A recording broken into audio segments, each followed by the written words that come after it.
Good evening, JMU, and welcome to Breeze TV's special election night coverage. I'm Regine Arnazari, your political expert for the night, and I'm joined here by an incredibly talented team who will be providing live updates in every single race you need to know for tonight.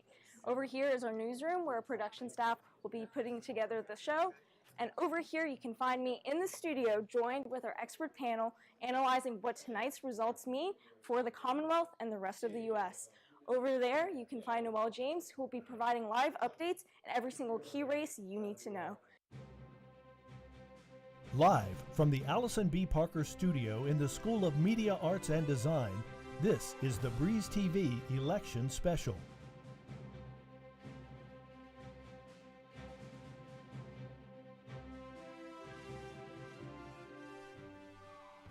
Good evening, JMU, and welcome to Breeze TV's annual election night coverage. I am joined here with our expert panel featuring JMU Political Science Professor Dr. Marty Cohen and JMU Democracy Fellows Reagan Polaric and Emma Sellers. Thank you so much for joining us. They will be breaking down what tonight's results mean for Virginia and the American political landscape.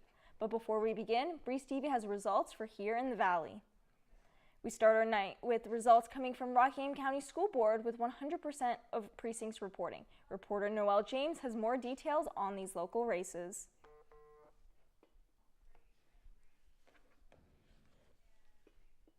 Tonight's decision in the Rockingham County School Board will determine the outcome of the county's school policies, specifically regarding the implementation of Youngkin's model policies. Breeze TV projects 100% of the precincts reporting already, and some counties already have the results in. Zoe Mari spoke to Rockingham County School Board candidate Ashley Burgoyne earlier tonight. Thanks, Noel. I'm here at the Republican Watch Party at El Charro with Ashley Burgoyne, a Rockingham County School Board candidate with District 2. So, Ashley, can you kind of tell us how your campaign has been over the past couple months? It has gone by really fast. It's been several months, but it feels like it was just so. It just blew by so fast. It was a wild ride. It was a roller coaster for sure. So, I'm glad that it's come to an end, and I'm looking forward to relaxing for a couple days. And on election night, how are you feeling in the Republican Party and your campaign? I am just really optimistic right now. I think it's coming down to the final votes, and I'm excited to see what happens. I'm really optimistic. So. And if you are voted into the school board tonight, what are some of your main things that you're looking to implement and things like that? Yeah, I was telling the news side of the Breeze, I have a laundry list of things that I've been really fortunate because I have so many connections with parents and teachers in the schools that people have reached out to me and said, hey, let me put this idea in your head, or let me just inform you about something that's a concern that a lot of people don't know about. And so that's been really cool for me to get kind of build those relationships a little bit better and have people trust me to say, hey, can you please look into this? Can you please see what you can do about this? So I have so many things. I need to go through my laundry list of priorities and kind of categorize them by which is my top priority, and then so forth. So. Well, thank you so much for joining us tonight. Reporting for Breeze TV, I'm Zoe Mowry. And although some precincts in the 5th District are not reporting yet, we still have some full results. Democrat Kathy Beery and Libertarian Joshua Huffman showed up at the forums while Obenshain was absent. But it didn't make a difference in tonight's results. Anchor and managing editor Maggie Rickerby has insight on how Democrats are feeling after tonight. Thanks, Noel. I'm here live at the Democratic Watch Party at Ruby's Lounge with Democratic candidate Kathy Beery. How are you feeling tonight? I'm feeling really good and very positive. And what does this election mean for your campaign and the Democratic Party? I think it is a way to change things because we tried to stay very much factual and we stuck to the facts. When Senator Obenshain wouldn't come to any of the candidate forums, we used his voting record to help show his stance on things. And that's all you need to do. I mean, just stick to the facts. Okay. Say who you are, say what you want to do, and then let people choose. They're smart, they can figure it out for themselves. And then if tonight doesn't work in your favor, what are things that you're going to do to continue this campaign? I'm going to tell everybody to save their signs, and I'll be back in 4 years. So, but I'm hoping to do this the first time out.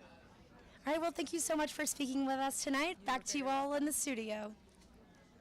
Our many thanks to you, Maggie. Breeze TV also projects that incumbent Tony Wilt has won the 34th District House election. We're also looking at a full screen graphic right now, going back to that 2nd District Rockingham School Board. We have Ashley Burgoyne with 42.8% of the vote, 33.9% for Larry, and Amber Ham looking at the 0.4% difference. Our reporter Alexa Bonilla was at El Charro to listen to Delegate Wilt as he celebrates his 7th term of the House and Delegates. Thanks, Noel. I'm here at El Charro with Tony Wilt, a Republican candidate. So how are you feeling tonight? Cautiously optimistic. And how are you feeling about the Republican Party and their performance tonight? Well, again, we've worked hard, as both sides have. With in all fairness, both parties have worked hard. But I think we've worked hard to get our message out, the things that we stand for, and I think we've done a good job of that, and we'll see the results. And if you win tonight, what are some changes you would like to make? Well, I'm going to continue to work hard in the whole energy sector and the whole renewable energy area. I think there was some overreach several years ago when the Democrat Party was in complete control. Conceptually, I'm all in the renewable in that whole thing, but I think they went about it the wrong way with demands and mandates and so forth. And I don't think that I don't think it's tenable. And I don't think the people were ready for it. So I think it needs to be a transitional period instead of just a hard and fast date in some of these things. So I'm looking forward to working on some of that.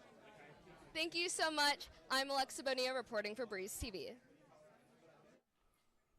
With that win, Tony Wilt solidifies his House of Delegates position, while we also take a look at the 2nd Senate District where Mark Obenshain clinches his lead. Esther Nizer goes up in 40%, while 60% to Obenshain in the 34th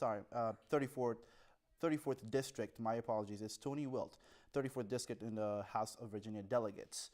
We take it now to our sports director. In a second, we have Kathy Beery and, sports director Colby Reese also spoke with Esther Nizer on tonight's results, please. Thanks, Noel. I'm here at Ruby's Lounge in downtown Harrisonburg, where the Democratic Watch Party is being held, and I'm now joined by Esther Nizer. Can you just talk about how you're feeling about this election? Yes, I'm really excited. I've had a lot of people reach out to me to say they normally don't vote, but this year they saw my name and they decided to vote. And so I'm really excited. People have been engaged in the campaign and out handing out flyers and calling people and texting people. So it's been an exciting time for us on this campaign. And what does running for this position mean to you personally? It means that I'll be able to help the community at a different level. I've been active in the community for years, my life really. And so being in the House, I'll be able to elevate the level of support that I can bring to the community. And what is kind of your hope for the Democratic Party after this election? That we'll be energized and that more people will come out to help do the work. Well, thank you so much for joining me. It was an honor. That's all I have. Back to you all in the studio. We're going to look at the school board results now. Rockingham County Board of Supervisors was also up for grabs this year. District 2 and 5 remain uncontested, with District 4 facing off. We are looking at some of the results right now. We are also at Sarah Horst clinching 70% of the votes in the 4th District, while in the 5th District we have Holly Caves clinching 60%. We'll continue to provide you on key updates as the election results come in. But for now, back to you at the main desk, Regine. Thanks, Noel. Polls close at 7 p.m. tonight, and earlier today, reporter Abby Allard was out in the field to speak with voters about what issues are on their minds when heading to the polls. It's Election Day, Dukes, and I'm outside of Stone Spring Elementary School asking people why they voted and what issues they were looking for in this election. All right, so why did you vote today? I voted because I think that it's really important for all of us to just do whatever we can as citizens to make an impact, even in the smallest ways possible, and voting is definitely one of the easiest ways that you can do that. Making sure my vote counts and making sure that my voice is being heard. What issues were you looking for in this election? Something I was looking for in this election, especially for the Virginia State Senate, was issues to me as a woman, I know reproductive rights have been a big issue lately. Make it possible for the democracy to continue, and it's important for young people to come out and vote, just because not enough people are doing, and if you're going to complain about stuff not being how you want it, you got to go and vote to make change. Why are you out here today? I'm out here because my conservative values are very important to me, and I'm a member of the Republican Party. And I'm out here just finding other folks who agree with my values and handing them a sample ballot. What would you say to people who haven't voted yet? You need to vote. There is no off year in Virginia. And so show up, check in, vote. It's been really quick. People have gone in and come out within minutes. So now is your time. You have until 7 o'clock tonight before the polls close. Reporting for Breeze TV, I'm Abby Allard. Both parties are fighting for legislative control as every seat in the General Assembly are up for grabs. So what is the path to victory for either party tonight? Well, I'd look at Virginia as a microcosm of the United States right now. We're very closely divided, we're very evenly divided, and the issues that Virginians care about are what the issues the United States cares about. And so we're talking about education, abortion, gun safety, things like that. And we also have a chief executive in this state that has some presidential aspirations. So I'm looking at some of the national trends to come into play in Virginia. And as we've seen from these school board results, although all the candidates are independents, several candidates endorsed by the Republican Party have won those elections. What does this mean for the Rockingham County School Board? I think that we can look to see some enforcement of Governor Youngkin's recommendations for the school board. I think that would probably be something that they're going to want to enforce since they are endorsed by his party, obviously. And Governor Glenn Youngkin may not be on the ballot tonight, but his presidential ambitions sure are. How will tonight's results affect his potential presidential bid? I think it's a referendum on Glenn Youngkin, actually. If the Republicans can make the trifecta happen, then his stock goes up dramatically. I think it's a question of whether it's 2024, 2026 for the Senate, or 2028. This could be a springboard for him, depending on how the results go. And it's kind of interesting because, it's going to be a seat here, a seat there, maybe hundreds, thousands of votes, that's it. That could change national politics for the next several years. And I think that regardless of which party you support, voters are really looking for results. So I think that the Republican Party could definitely get results for what they want if the seats are in their favor. And the Youngkin administration started rolling out tax rebate checks just days before the election. Could this be an incentive for Virginia voters? Can't hurt, right? It's nice to see that in the bank account. And the economy, sometimes takes a back seat, but people's personal finances always are going to play a role in how they're feeling about the state of the state, the state of the nation. And so, a little extra spending money, again, I don't know how to quantify that in votes, but it can't hurt. Thank you guys so much for that input. When we come back, we'll have more updates in Virginia's historic elections. Stay tuned, as we'll have more.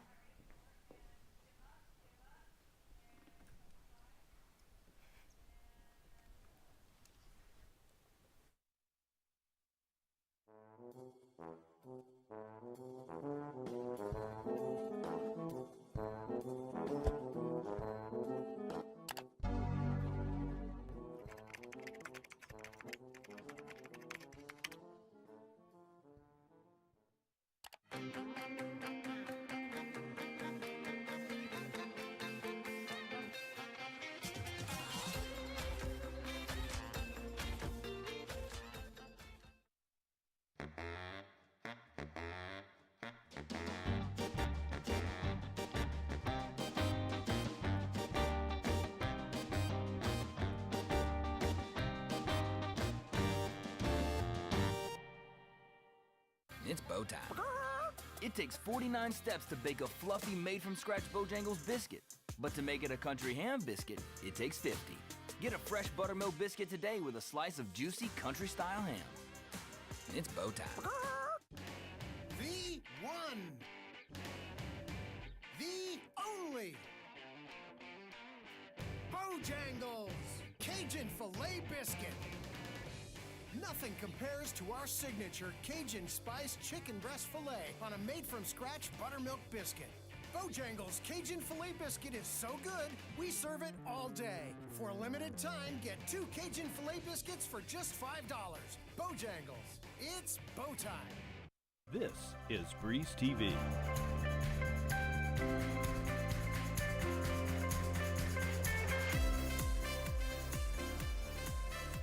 Welcome back to Breeze TV's special election night coverage. We have results coming in from Kentucky, where Democrat incumbent Andy Beshear has secured a second term as governor against Republican Daniel Cameron.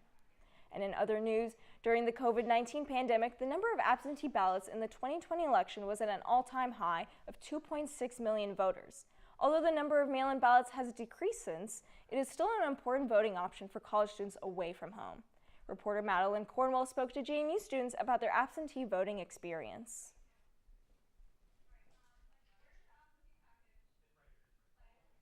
Students have a hard time voting while the semester is in session. JMU student Kaito Elston took advantage of absentee voting to ensure his voice was heard. He said after having the ballot sent to his school address, the rest was simple. I was just received in the mail, and then I filled out the form and I submitted it. Zach Walker, another JMU student, also voted through an absentee ballot. He says voting in your hometown is beneficial for the lasting impacts you want to see. I think it makes more sense to vote for where you live because we're making lasting impacts here and we're only here for 4 years. I don't really think it's our right to make long-lasting impacts in the community we intend to stay in long term. Walker also says voting, whether it be absentee or in person, is important for everyone because it is the only way to ensure your voice is heard. It's the only way you can really show the government what you think. I mean, a lot of people have died for your right to vote. A lot of people have protested, and I think it's our job to acknowledge that sacrifice. As of Monday evening, the number of absentee votes this year is 226,641. Reporting for Breeze TV, I'm Madeline Cornwell. All 140 seats of Virginia's General Assembly are on the ballot today as a new redistricting map could transform the political landscape here in the Commonwealth. Virginia's districting maps were redrawn following the 2020 census and has pushed many incumbents out of the race or forced them to campaign in regions where they are unfamiliar. So what kind of campaign strategies have these candidates had to use in order to appeal to voters they did not previously represent? Well, local elections are always about, door to door and, making personal connections. And I think that's just even more the case when you're running in a new district representing voters who might not be as familiar with you as they otherwise would. But, these days local elections really are very partisan, and, that RD next to the name is still going to make a huge difference, even more than, personal connection. I think it's important for candidates to make sure they're getting to know their new voter base and what their community needs in order to properly campaign, because they're going to need to know what their voters want to see, and so that's obviously what they're going to try to give them. And how has Virginia's districting map changed? How will it affect on tonight's results? That's always hard to say. That's always hard to say until, sometimes we need a cycle to digest that. I haven't heard anything that would suggest it was, going to swing one, to one party or the other. So that's what you look for first, is if, in some other states the redistricting has, advantaged one party or the other. I haven't heard that too much about Virginia. And thank you guys so much for that insight. Noel has updates in Virginia's 21st House and 31st Senate elections. Noel? Thanks, Regine. Our updates on the 21st House. We're looking at that race between that John Stirrup and Josh Thomas. I'll have those results up on the screen. We have Thomas in the lead with 55% of the vote in the 21st district. Meanwhile, as we pivot to the 31st Senate district race, we have Perry in the lead, 51% of the vote, versus Juan Segura with 49% of the votes. Breeze TV will continue to provide key updates on these races as well as other battleground elections. Back to you, Regine. Thanks, Noel. A Washington Post sharp poll has found that 70% of Virginia voters say education is a very important topic. However, only 34% consider transgender issues a priority. Loudoun County has been a focal point in the education debate as Governor Glenn Youngkin held a rally in Leesburg last night, emphasizing parents' rights as a top issue for Republican voters.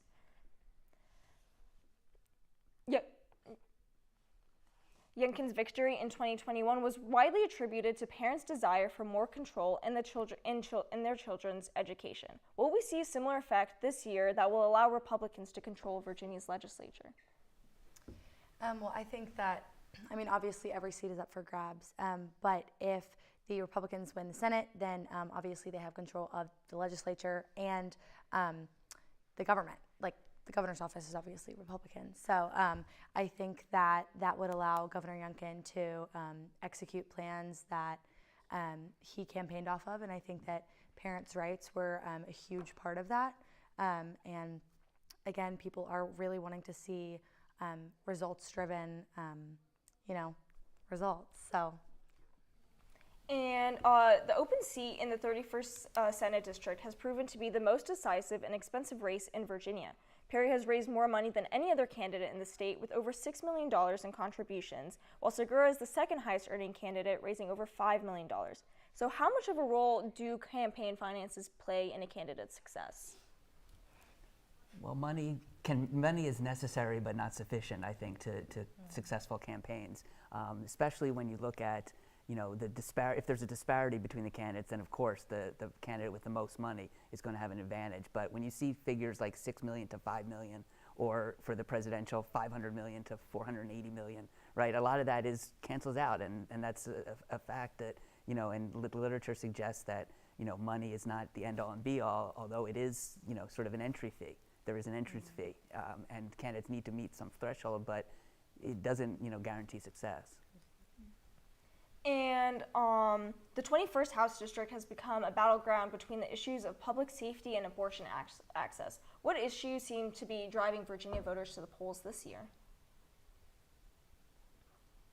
I think that we can see just from all of the coverage that abortion is one of those issues that a lot of people care about regardless of what party you're in. So I think that an increase in, voters has been because of that, especially because if Republicans do get the Senate, then it's a lot easier to push that 15-week abortion ban that's on the governor's agenda. And thank you guys so much for that insight. Our reporter Noelle James has some results coming in from the Board of Supervisors race in Rockingham County.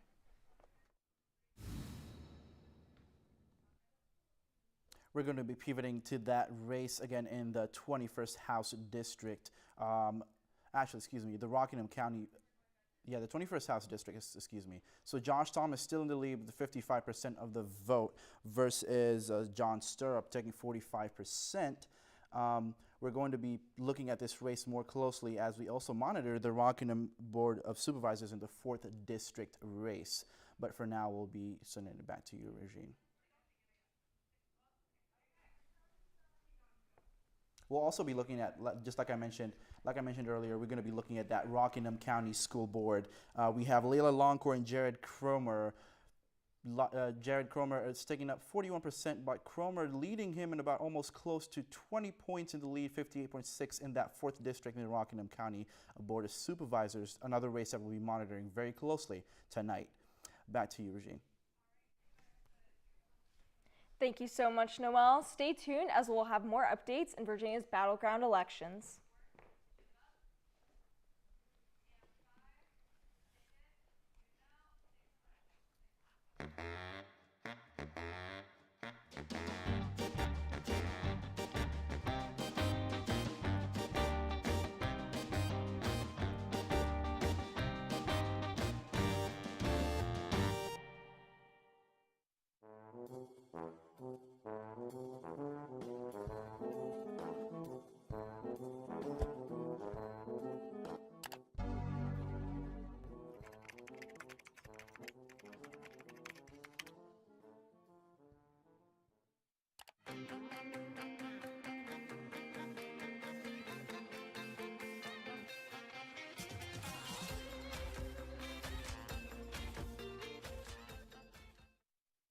It's bow time.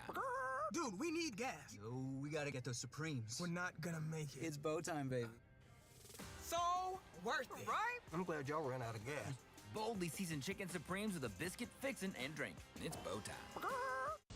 Tailgating is a song heard across campuses, parking lots, and open fields. They say this song can be heard elsewhere And perhaps this is true, but it is nowhere near as bright, nowhere near as loud, nowhere near as triumphant as it is right here. Tailgating may not have been born here, but here is where tailgaters are born. TV.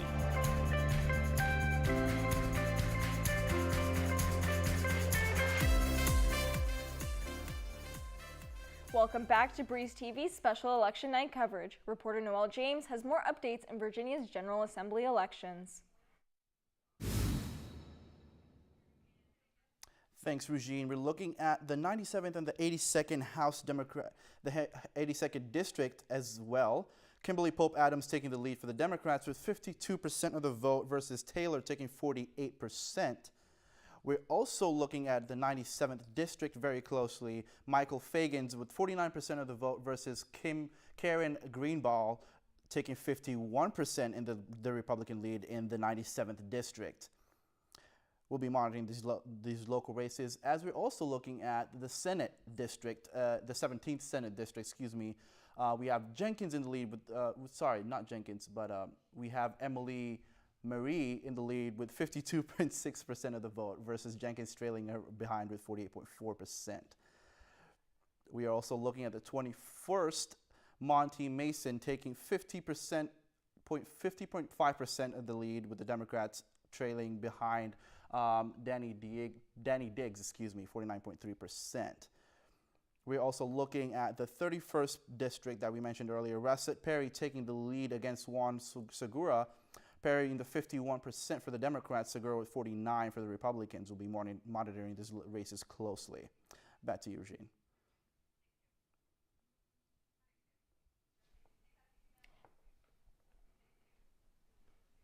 Thanks, Noelle. Virginia Beach is the most populated city in Virginia, and demographically it is strikingly similar to the rest of the Commonwealth. So how could this region's results reflect what we can see from the rest of Virginia? Yeah, so this region is extremely diverse, and I think that that's something that's really important to consider when you're looking at demographic information. I think that it is a larger metropolitan area, which is also very important to know. Larger metropolitan areas do tend to be more left-leaning than more rural areas, and it's also important to note that as we were talking about redistricting earlier, as those populations continue to increase, geographically those districts are going to continue to decrease in order to keep up with those populations. And so I think that as that redistricting continues, that's another thing to look at in those areas. And Hampton Roads is considered one of the most competitive regions in Virginia. So what factors make it such a contested race? Well, I think, again, Virginia, as a microcosm of the state, has different pockets that resemble the populations around the country. And certainly the diversity, in the past, maybe, certain demographics have been one side or the other, but, that has been scrambled a little bit in the last few years. And so we're looking at some potential competitive races where maybe wouldn't have been in the past. And the 57th House District was once competitive. However, Republican candidate David Owen has taken an 11-point lead over his opponent after Democrat Susanna Gibson was exposed in a sex scandal. Have other political scandals received this kind of reaction from voters? Why or why not? Well, there's a long history of sex scandals in politics, and maybe the media has changed, right?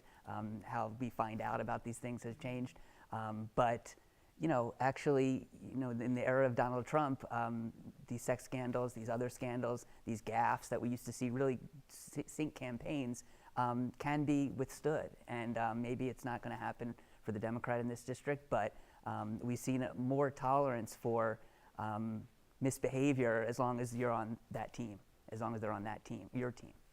And keeping our eyes on Richmond, Republican incumbent Simon Donovan is on the ballot this year. So what factors are going into that race that makes it so competitive, and what kind of campaign strategies has she used? Well, she was in a district that got redistricted, excuse me, and along with that came a whole new voter base. Senator Donovan is an OBGYN. She's Republican and has the belief that, she's with the pro-life movement. And I think that her experience as a doctor kind of lends to that ability to speak on that issue, because obviously, it's an issue between a woman, her doctor, and so I think that she has gotten to know her voter base a lot better throughout the redistricting. Thank you guys so much for that insight. So I want to move on to the topic of abortion, because Virginia is the last state in the South without new abortion restrictions after the overturning of Roe v. Wade. A Washington Post-Charlotte poll found that 60% of Virginia voters consider abortion a very important topic when deciding their vote this year. Currently, abortion is lawful in Virginia within the first 2 trimesters. However, Governor Glenn Youngkin has proposed a 15-week limit, with a narrow majority of Virginians supporting this restriction. So, Republicans have faced several election losses since the overturning of Roe v. Wade. Could a 15-week abortion ban be a compromise to ending this losing streak? You called it a limit first and then a ban second. I think that matters. I think women, pro-choice women and men, hear that word ban and they have a reaction to that, a visceral reaction to it. It's an attempt by Youngkin to thread the needle on abortion. He's going to have pressure, especially if the Republicans take control of the legislature, to move on this issue. But he's, again, as I say, you can't discount him looking ahead into his own future. And again, it's going to have to be, in a Republican primary and then in a general election, he's going to have to continue to try to thread that needle. And 15 weeks is not 6, but it's still a ban, and it still would be a significant change in Virginia.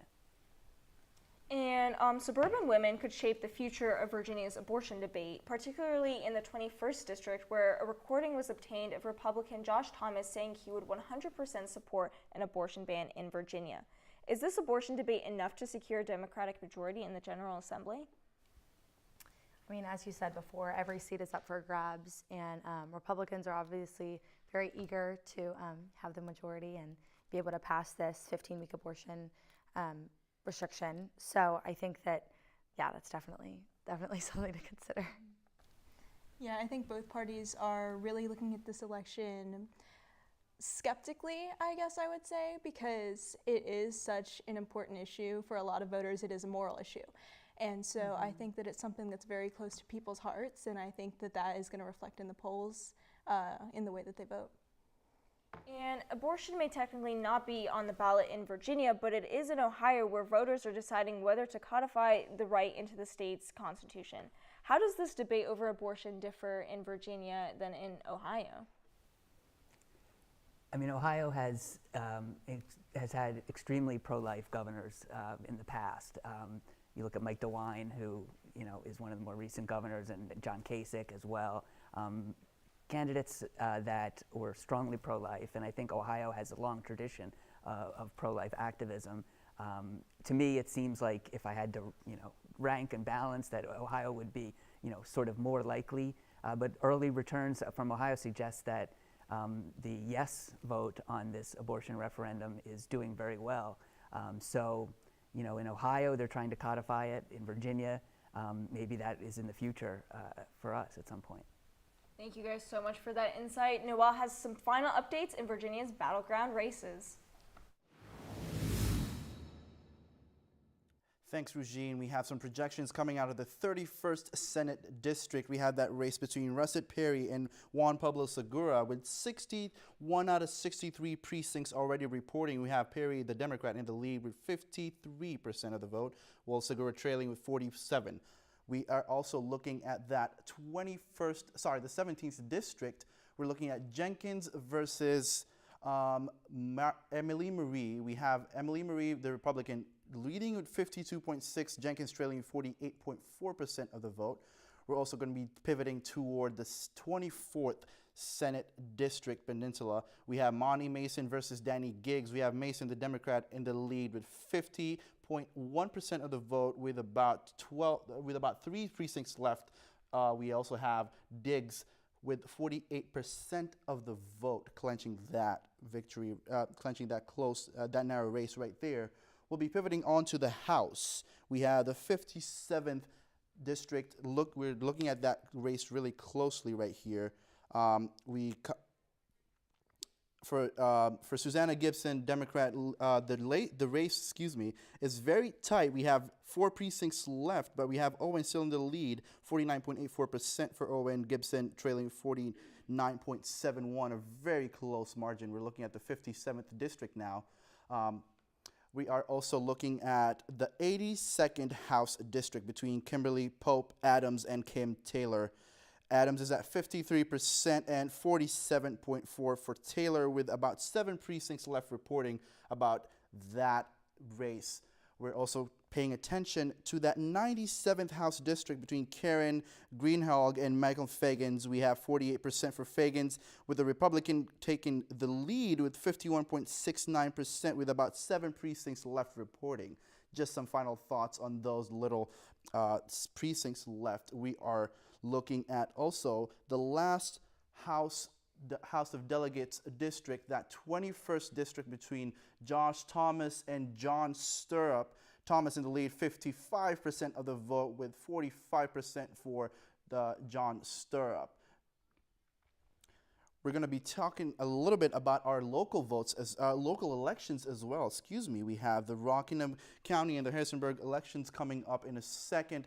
We have that race between the Board of Supervisors, Layla Longcourt, Jared Cromer, paying attention to the 2nd district as well, Larry Chico, Ashley Burgoyne, who took the lead in that 2nd district earlier. And we're also looking at that 4th district between Sarah Horst and Charlotte McCulkin. We have Sarah Horst taking a sweep, 70%, with 100% of the votes in the precincts already counted. We have Breeze TV projections for that. 5th district, we have Holly Cave versus Paula Lamb, Holly Cave taking the lead with 60%, with just 71% in of the vote. And we're also looking at that Board of Supervisors in the 4th district, like I mentioned earlier, Layla Longcourt with 58.6%, with just 71% of the votes already in the 4th district. We'll be keeping an eye on those throughout the night, looking at also updates on our local election sites. The race has been very tight, like I mentioned already. Projections for Aubenchain and Wilt to take the respective districts. Aubenchain taking that 2nd district, while Wilt clenching that 34th House of Delegates district seat. A very tight race in Virginia, as well as also the Kentucky race that we talked about earlier, with Bashar taking the lead in that Kentucky's governor's race. Keeping an eye out for these results as they come in, and we hope to see you soon. This is a very tight race for Virginia, for all the states that are having elections tonight. This is also, like Dr. Cohen said earlier, a microcosm of the country Virginia has been called.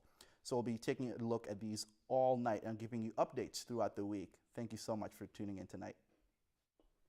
Thank you so much, Noel. We are actually receiving news from Ohio, where voters have approved to enshrine abortion rights into the state's constitution, as well as approving legalizing recreational marijuana for adults over 21. And moving on to talk about how tonight's results are going to be affecting our local communities. So what exactly is at stake, and how will the JMU community be affected by these results?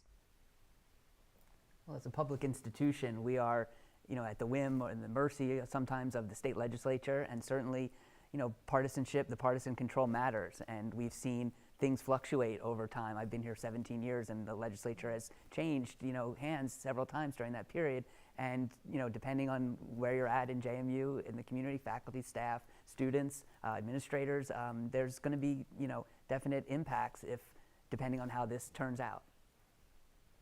And so Virginia is not the only state with significant elections tonight. Obviously, we just projected that Andy Beshear has won the Kentucky gubernatorial race, and Mississippi also has a gubernatorial race that is still too close to call right now. So what can we expect from these elections? What do they mean for tonight? I mean, I think it's just been really good, especially being here at JMU, to see how many people are actually getting out there and voting. And on a college campus, you wouldn't really expect that. But I know that it's definitely higher for people who aren't on college campuses. So I just think that the voter turnout has been really, really good.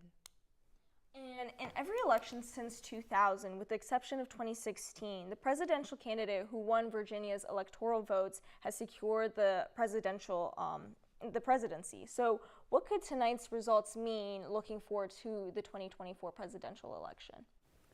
I think the recent polls that have shown Donald Trump leading Joe Biden in the swing states has sent shockwaves throughout the country, and certainly among Democrats who are, have fresh worries about Joe Biden's chances next year. And so Democrats are going to be looking around the country today for something to take the energy away from the Republicans. And so if it's Virginia keeping the Republicans from getting a trifecta, that will be big news for the Democrats. If the Republicans take over, that's another, it's another strike against what the Democrats have been doing. So I think, nationally, people are looking at Virginia, looking at Kentucky and Mississippi, but really Virginia, I think, because of the sheer number of races and how closely divided we are.